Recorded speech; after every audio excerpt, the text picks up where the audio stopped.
speaker is Dave Huntington. Now the official RI website, which I checked, says that Dave has been a member since March 22, 1939. Now that date may ring a bell because that is in fact the date on which our club was founded, the date of our chartering. And although I know Dave's been a member for a long time, he wasn't there at the very beginning. In fact, I understand that Dave joined in October of 1959. And if that's correct, that means this October, Dave Huntington will have been a member of the Fairfield Rotary Club for 50 years.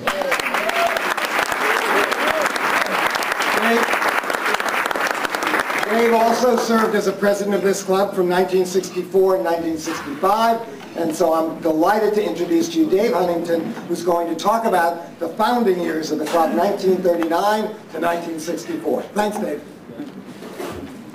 Good afternoon, ladies and gentlemen. As you all know, our club was founded on March 9th of 1939, and as other speakers have said, the Westport Rotary Club was our sponsor. We had 18 charter members when we started, and the Charter Night celebration was held on June 26, 1939 at the Greenfield Hill Country Club. Now, the Greenfield Hill Country Club was located at the southwest corner of Verna Hill Road and Bronson Roads, and is now a residence. A roast beef dinner was served at a cost of $1.50 per person. Some members later complained that the cost was too high. Our first meeting was held at the Tide Mill Restaurant, which is now Bill Kiefner's home.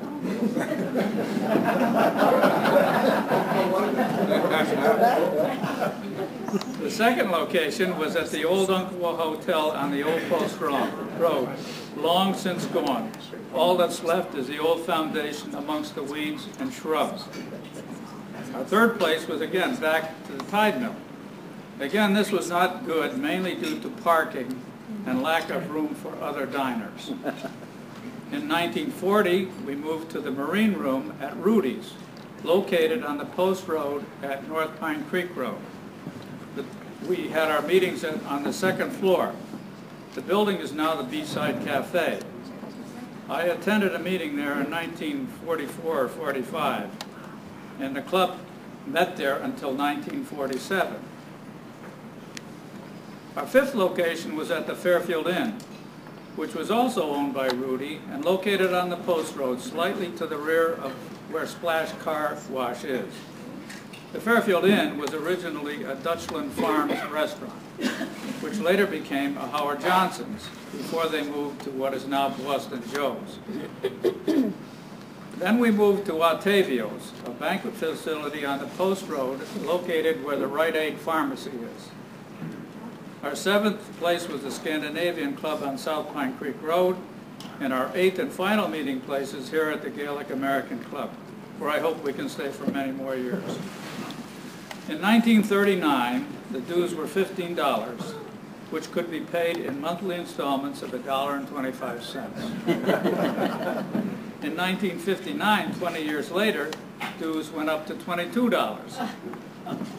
In 1975, our dues were $45 and lunch was $3. Dues hit the $100 mark in 1985. In 1941, during World War II, the club created what was called the Service Drummer, a monthly newsletter which was mailed to 200 servicemen and women.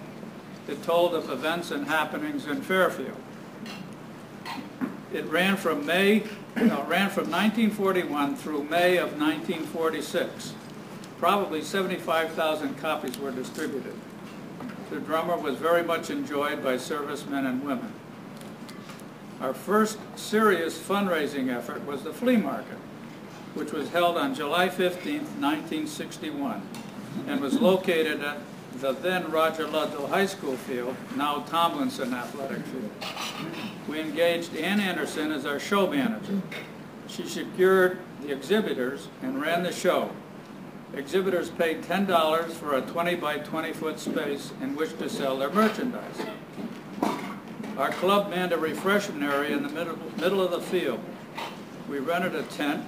One of our members worked for the gas company and got us a gas and a gas grill. Another member who owned the Pepsi-Cola franchise got us the cold drinks. And another member who worked for the UI company, which was then located on the west side of Umpqua Road and is now the railroad station parking lot.